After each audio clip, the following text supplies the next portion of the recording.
How to add USDT to Trust Wallet account. So if you basically want to add USDT to your Trust Wallet account, simply first of all go ahead and then log in to your Trust Wallet account.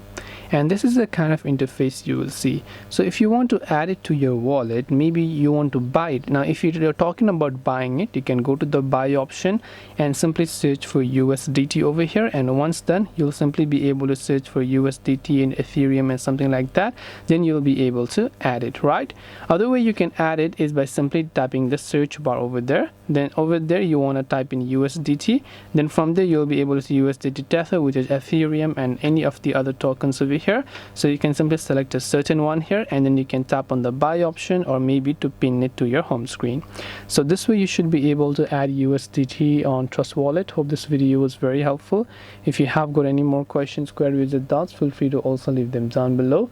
Thank you for watching till the very end of this tutorial, and as always, see you soon in our next video.